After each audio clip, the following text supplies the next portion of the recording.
पुढचा जो पॉइंट आहे आपल्याला तो आहे डिस्प्लेसमेंट करंट। आता डिस्प्लेसमेंट करंट आपण कशाला म्हणायचं इकडे लक्ष द्या सर्वांनी।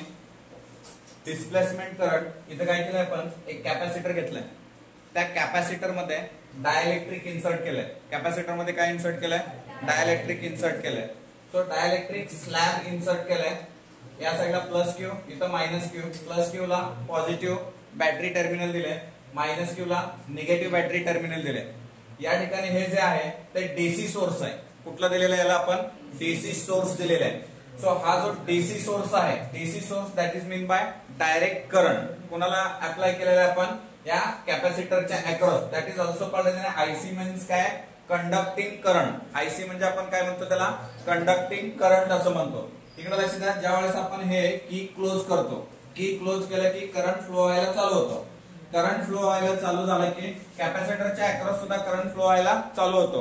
पण एक लक्षात घ्या, इथं डायइलेक्ट्रिक म्हणजे करंट फ्लो व्हायला नाही पाहिजे, म्हणजे या साईडला कुठल्याही प्रकारचं करंट नसायला पाहिजे असं म्हणणं आहे। बट याच्यावरनं हे की क्लोज केल्यानंतर इकडे जेवढं कंडक्टिंग करंट आहे ना तेवढा सेम करंट या प्रत्येक ठिकाणी त्याला मिळतो। कुठं? या सर्किट मध्ये मिळतो।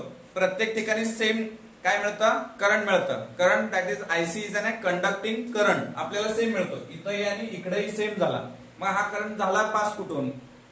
मग एक्झॅक्ट वर्क कसं होतं याच्यामध्ये काय आहे, हे डायइलेक्ट्रिक आहे। हे डायइलेक्ट्रिक ना, हे डायइलेक्ट्रिक मध्ये काय असतं? बॉन्ड चार्जेस असतात। डायइलेक्ट्रिक मध्ये काय असतं? बॉन्ड चार्जेस असतात। हे कॅपॅसिटर करंट कंडक्ट करतं। ज्यावेळेस कॅपॅसिटर करंट कंडक्ट करतं ना, त्याच्यातून करंट पास करण्याचा प्रयत्न करतं, तर त्या कॅपॅसिटरच्या मध्ये काय असतं रे? इलेक्ट्रिक फील्ड इंटेन्सिटी असते। काय असते? इलेक्ट्रिक फील्ड इंटेन्सिटी, कारण हा पॉझिटिव्ह चार्ज आहे, हा काय असतो? Negative charge. Electric field intensity मुळे त्याच्यातले बॉन्ड चार्जेसचं काय होतं? मुवमेंट होतं। बॉन्ड चार्जेसचं मुवमेंट होतं, याचा अर्थ त्या ठिकाणी त्या बॉन्ड चार्जेसचं मुवमेंट झाल्यामुळं त्याच्या अंतर्गत काय पास होतो? करंट पास होतो। काय पास होतो? करंट पास होतो due to the movement of the bound charges, that is called as a displacement current. Displacement current कशाला म्हणतो थोडं परत सांगतो। बाबांनो, डीसी सोर्स आहे, याच्यातून कंडक्टिंग करंट पास केलं, पास केल्यानंतर कॅपॅसिटरच्या मध्ये इथं पॉझिटिव्ह चार्ज आहे, इथं निगेटिव्ह चार्ज आहे। मग इथं इलेक्ट्रिक फील्ड इंटेन्सिटी असते, जेवढा करंट तेवढा इलेक्ट्रिक फील्ड इंटेन्सिटी असणार आहे। म्हणजे हे दोन्ही कसे असणार आहेत? डायरेक्टली प्रोपोर्शनल असणार। इंटेन्सिटी जेवढी जास्त तेवढं त्या बॉन्ड चार्जेसचं मुवमेंट, बॉन्ड चार्ज कुठं असतं? हे जे असतं ते डायइलेक्ट्रिक मध्ये असतं।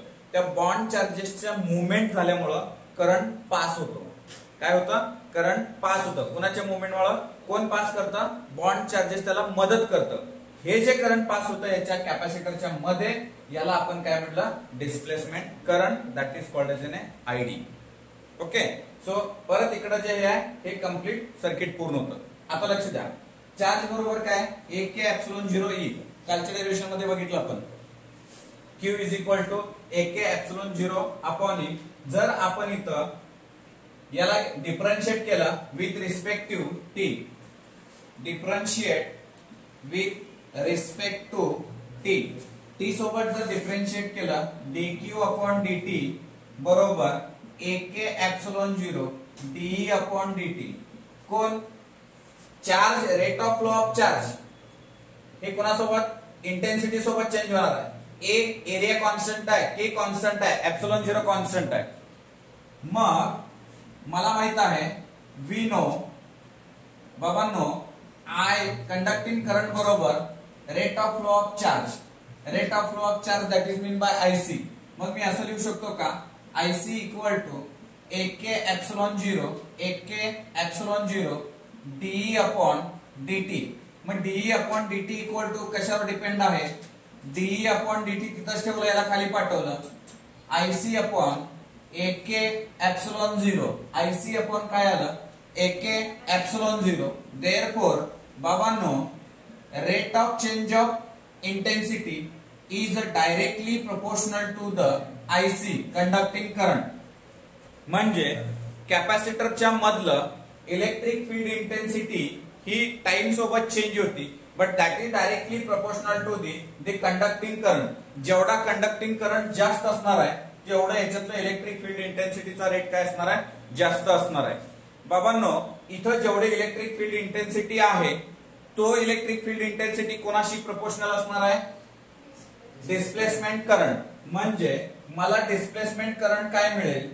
AK0 into dE upon dt means ID बरोबर IC.